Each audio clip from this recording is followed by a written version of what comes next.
আমরা কিন্তু সে বিল্লালের আযান নকল করি। আযান আসে পৌঁছাবে কি আযান? আল্লাহু আকবার, আল্লাহু আকবার। আসসালামু আলাইকুম ওয়া রাহমাতুল্লাহি ওয়া বারাকাতুহু।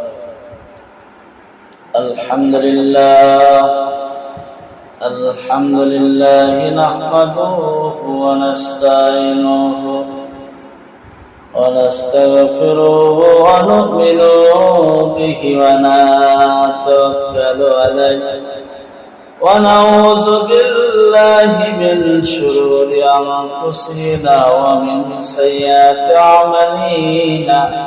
من يهده الله فلا مضل له ومن يضلله فلا هادي له ونشهد أن لا إله إلا الله وحده لا شريك له ونشهد أن محمدا عبده ورسوله إن الله وملائكته يصلون على النبي يا أيها الذين آمنوا صلوا عليه وسلموا تسليما.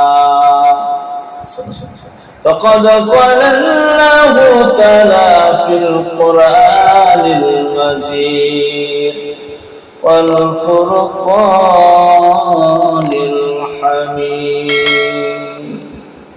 أعوذ بالله من الشيطان الرجيم.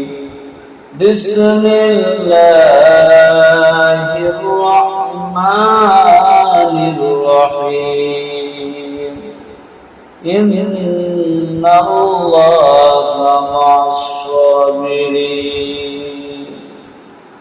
সমস্ত তারিফ, সমস্ত গুণগান, সমস্ত আরাধনা সেই মহান আল্লাহর জন্য, যে আজকে আল্লাহ রাব্বুল আলামিন আমাদেরকে ভালোবেসে রহম করে দয়া করে তার পবিত্র দিনে মজলিসে বসার এবং কিছু ঈমানি জ্ঞানী কথা আলোচনা করার তৌফিক নাত করেছেন, তাই সকলে আলহামদুলিল্লাহ। শেখায় নামদার তাজদারে মদিনা মুহাম্মদ মুস্তাফা সাল্লাল্লাহু আলাইহি সাল্লাম পর শত সহস্র দরুদ ও সালাম বর্ষিত আল্লাহুম্মা আমিন। এই ইসলামটা আমাদের এসেছে খুব কষ্টে এসেছে। বিল্লালের আযান সবথেকে বেশি পছন্দ করতেন আল্লাহ পাক। যে বিল্লাল খুব ইসলাম কবুল করার পর খুব কষ্ট পেয়েছে, বিল্লাল রাদিয়াল্লাহু তাআলা কষ্ট দিয়েছিল। বিল্লাল রাদিয়াল্লাহু তাআলা আনহু যখন ইসলাম কবুল করলেন, ইসলাম কবুল করার পর এত কষ্ট দিয়েছে, বেদিন রায়ন করেছিলাম, ঘোড়ার পিছনে বেঁধে দিয়েছে, টানতে টানতে রাস্তায় শেষে নিয়ে যায়।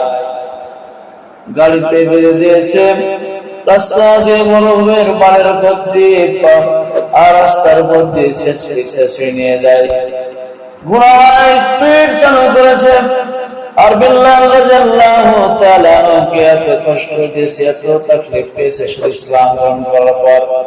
বিল্লালকে বলেছে কাফেররা, ও বিল্লাল, তুমি যদি এই ইসলাম ধর্ম যে তুমি কবুল করেছো, ইসলাম ধর্ম গ্রহণ করেছো, তুমি মুসলিম হয়েছো, আজকে তোমরা এই কলেমা তুমি যদি ছেড়ে দাও, তুমি ইসলাম ধর্ম ছেড়ে দাও, তাহলে তুমি আযাব থেকে মুক্তি পেয়ে যাবে, তুমি আযাব থেকে তুমি বেঁচে যাবে। বিল্লাল, তুমি বিল্লাল, আমাদের তুমি এই ধর্ম চলে আসো।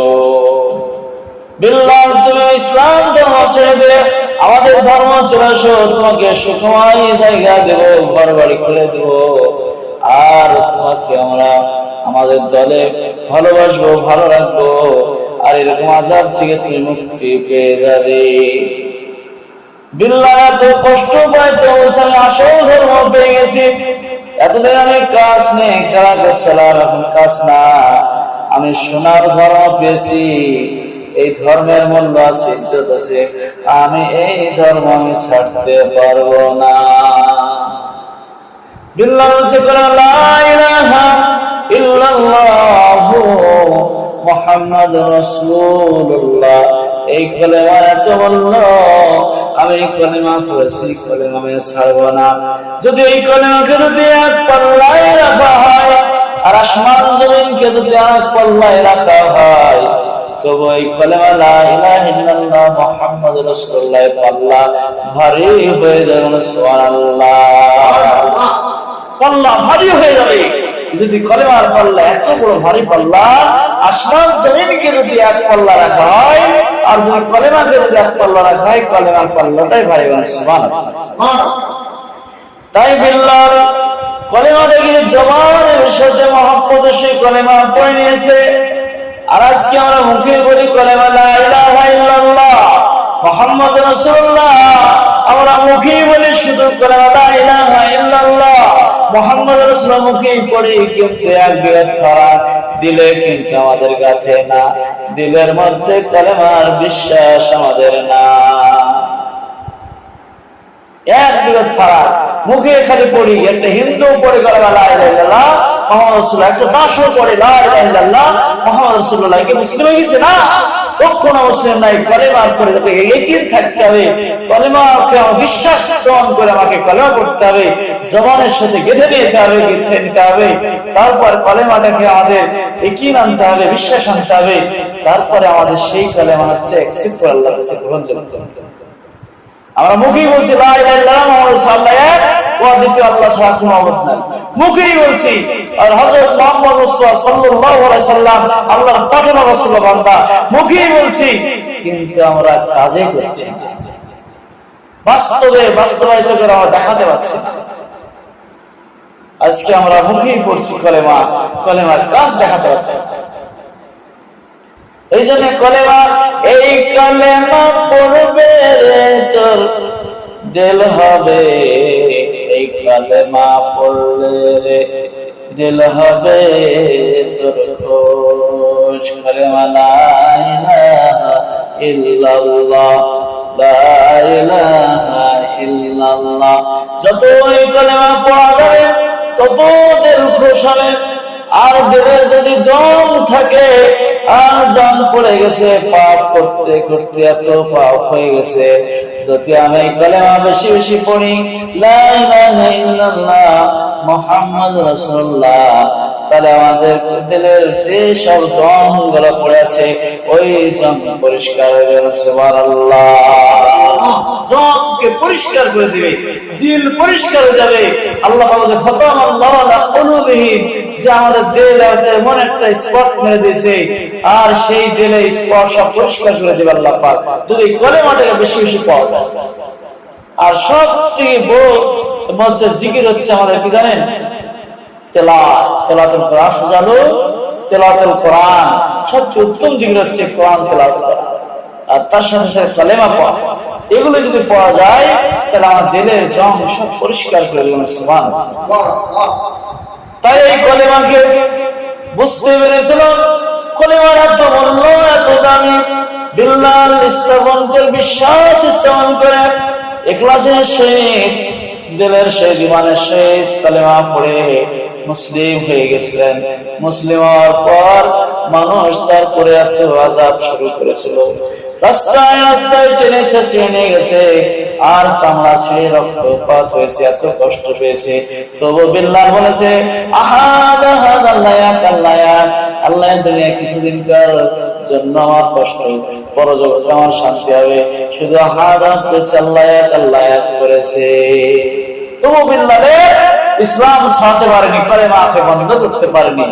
তারপরে মানুষ বলল কাফেররা বিল্লাহকে এক কাজ কর, বিল্লাহকে মরুভূমি গরম বালির উপরে পার করে শুয়ে দে, গরম শিক পুড়িয়ে তার গায়েতে সেকা দে, গরম মা শিবপুরে পিঠে মা শেখা দিয়েছে আর সাকসাক করেছে, লবণ মাখিয়ে দিয়েছে, এত কষ্ট পেয়েছে। আর বিল্লাল কই মরুভূমির মাটিতে ওই বালির করে পাথর চাপা দিয়েছে, গরম পাথর, আর গরম বালির উপরে শুয়ে দিয়ে পাথর চাপা দিয়েছে। এত কষ্ট পেয়েছে গরম মরুভূমির বাড়িতে, তবু বিল্লাল রাদিয়াল্লাহু তাআলা হাত করেছে, আল্লাহ এক আল্লাহ এক আল্লাহ এক করেছে। আর বিল্লাল আল্লাহ এত রাজি খুশি হয়েছিল, বিল্লাল কি আল্লাহ এত রাজি খুশি হয়েছিল, বিল্লালের আযান আরশে পর্যন্ত পৌঁছে গেছে। কিন্তু বিল্লাল সেই কষ্ট পাওয়ার সত্ত্বেও আবার গোলাম আজাদ করেছিল আবু বকর রাদিয়াল্লাহু তাআলা আনহু। তারপরে মক্কার মুয়াজ্জিন হয়েছিলেন, মসজিদে আযান সবচেয়ে বেশি কবুলিয়াত হচ্ছে বিল্লাল রাদিয়াল্লাহু তাআলা আনহুর আযান আরশে পর্যন্ত পৌঁছে যেত। এত কণ্ঠ সুর ছিল, বিল্লাল হাবশী ছিল, কালো, তো তার ভিতরের কণ্ঠ এত সুন্দর মধুর ছিল। আমরা কিন্তু সে বিল্লালের আযান নকল করি। আযান আরশে পৌঁছাতো কি আযান? আল্লাহু আকবার, আল্লাহু আকবার, আল্লাহু আকবার, আল্লাহু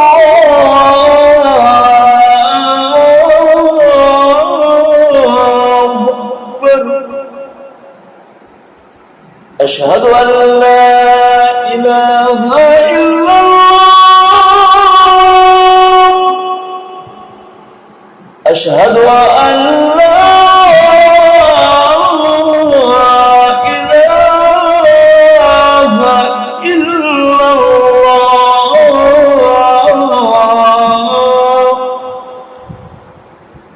أشهد أن محمدا رسول الله، أشهد أن محمدا رسول الله،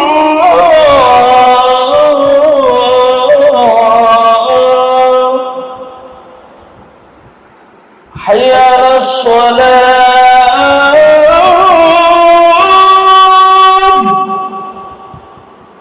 حي على الصلاة،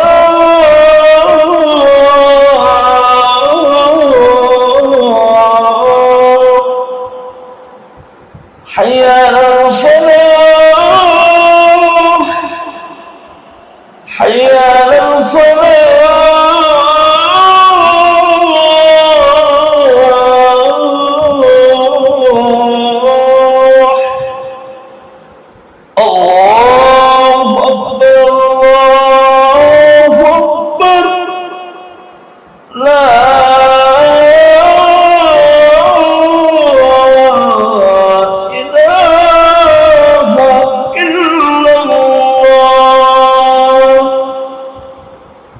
এরকম কণ্ঠস্বর আযান দিয়েছে মক্কায়। তার আযান আল্লাহ তাআলা আরশে কবুল হয়ে গেছে।